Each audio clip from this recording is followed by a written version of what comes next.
This is a Ferrari 550 Maranello. Just 4 years ago, you could pick up a pretty decent used one of these for around $90,000. Right now, the average asking price for a Ferrari 550 Maranello coupe like this one on AutoTrader is $167,000. They seemingly shot up overnight, which begs the question, why? To find out, I've borrowed this 550 Maranello from a viewer who lives in New Jersey named Cyrus, who you should follow on Instagram by clicking the link below because, well, he's got a 550 Maranello. And right now I'm going to take you on a tour of it, and I'm going to show you all of its unusual quirks and weird features that only an Italian car can have. And then I'm going to take it out on the street and find out if this thing really drives like a $150,000 car. Of course, for more of my thoughts on it, click the link below to read my column on autotrader.com/oversteer. But before I get to the quirks, a brief overview. The 550 Maranello was sold from 1997 to 2001, and it replaced the Testarossa and 512 TR. It used a 480 horsepower V12 mated to a 6-speed manual transmission, and it did 0 to 60 in the low 4-second range. On paper, it was amazing. In practice, it had a lot of peculiarities. We'll start the quirks on the outside with one of the 550's most distinctive features, its front overhang. Now, here's my car. It has a normal front overhang. What is this? A few inches? The 550, on the other hand, this overhang is like 2 feet.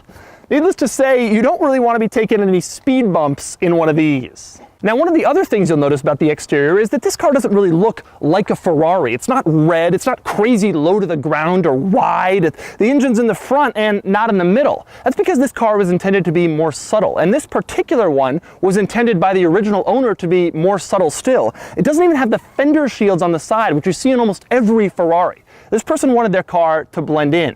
Now, a lot of people ask what the difference is between the 550 and the car that came after it, the 575, which looks quite similar. Well, there are a few ways you can tell them apart, but the major difference is up front. The 550 looks like it's smiling, and the 575 just looks like it's sort of... Now, moving on to the trunk, where there's another interesting quirk about this car. Now, there's no exterior keyhole on the trunk of a 550 Maranello, and there's no spot on the key fob where you can open the trunk. In fact, the only way to open the trunk in a 550 Maranello is a little electronic switch located on the center console. So you're thinking, well, what if you leave something or someone in the trunk of a 550 Maranello and they need to get out and the electronic switch doesn't work? Well, obviously Ferrari thought of that. They placed a little cord inside the trunk. All you have to do is pull it.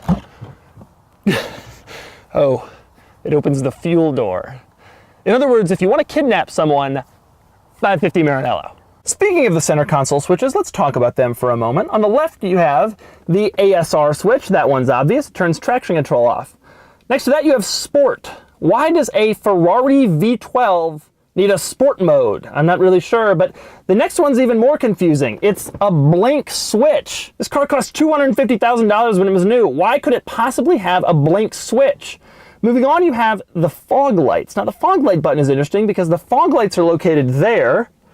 The parking lights are located there. The headlights are located over here on the turn signal stalk, which means that you have 3 different places to look to put on 3 different sets of headlights. But then again, it's a Ferrari. You didn't really expect it to make sense, did you? I'll give you another example. The blank switch in the center, that would have been a great switch for the power locks.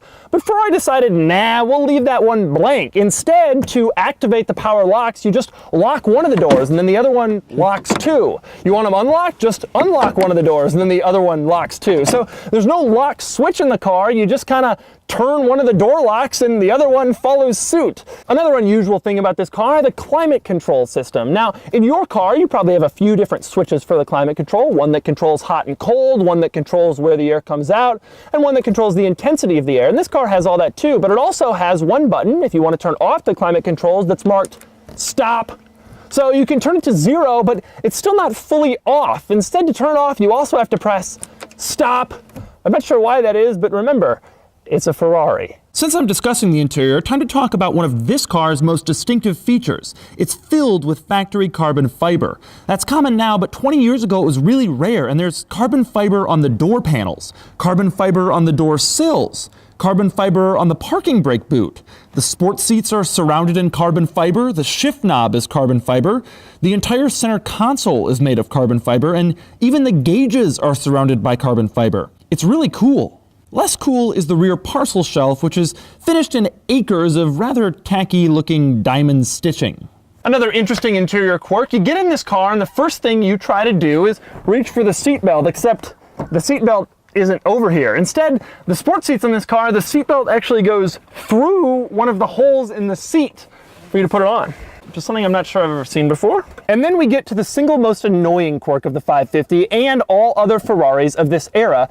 That would be the immobilizer. Now, if the doors are locked, you go to unlock them with the key fob. You then have to start the car within a certain amount of time, or else the immobilizer kicks in, it won't start, and then you have to relock it, re-unlock it, and then you can start it.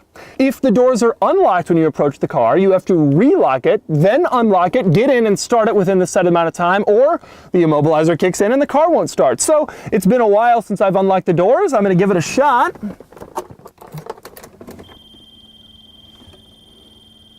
Nothing. That means I have to relock the car, then re-unlock it to disable the immobilizer. And then, if I'm lucky... Yes! But of course, there are many reasons why you put up with all of those unusual quirks. One of them is this.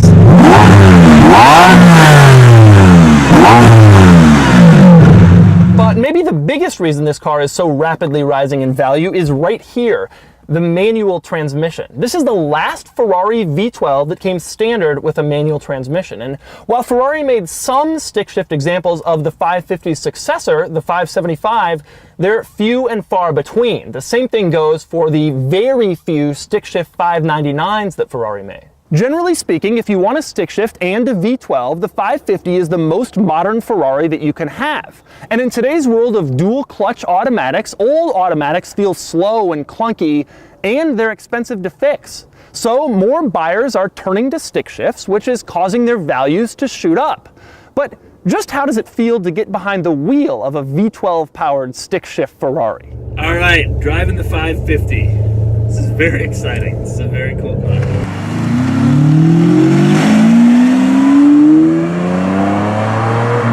Surprisingly easy at low speeds. It doesn't feel jerky. The Testarossa was kind of lurchy. The Testarossa clearly did not want to be driven at low speeds. Like, this car is a lot more usable in normal everyday driving. All right, getting out on the road. Oh, man, listen to that. Listen to that click into gear. It feels so good. I love that. There's nothing like shifting gears in a V12 car. Not a lot of people have the opportunity to do that. Easy downshifts, easy rev matching. The pedals are easy to figure out.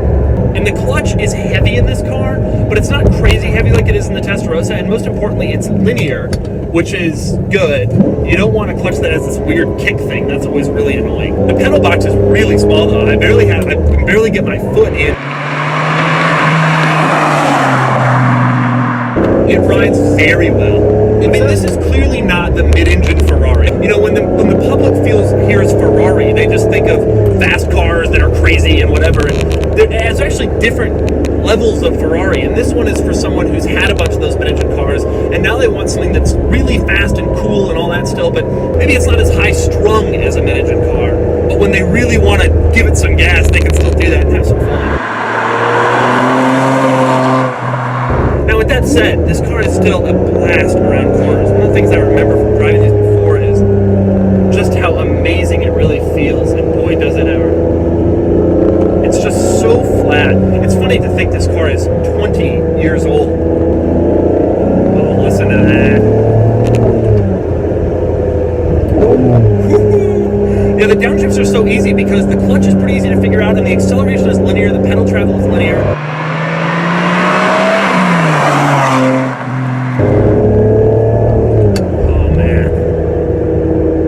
Gear sound. There's just something great about having the mechanical feel of the stick shift. And I've driven 575s with the F1 transmission, and they are so lurchy and so awkward. It really feels like driving a car with a learner driver who doesn't know how to drive a stick shift quite well enough yet. It is kind of nice to drive the car just normally. Because because it can do that. Like the 360 always felt very high strung. It was bumpy and you were really far forward in the car, and it was just a completely different experience. This thing still feels like a normal car unless you really don't want it to, and then you can just open it up and really cause a ruckus. I love how subtle it is. A lot of people, especially younger people, they want a Ferrari, they want something that really shows off and all that. That's not me. You know, when I had my 360, I just got so tired of the constant people talking to me, coming up to me and saying stuff to me. Right. It just got so annoying. This thing is for the people who want to have the Ferrari and kind of want that experience to themselves. Because you're only going to know this car if you know cars, and then it's fun to have the conversation with people. In this car, you just totally blend in a lot more, but you still have the same amazing Ferrari experience if you want it.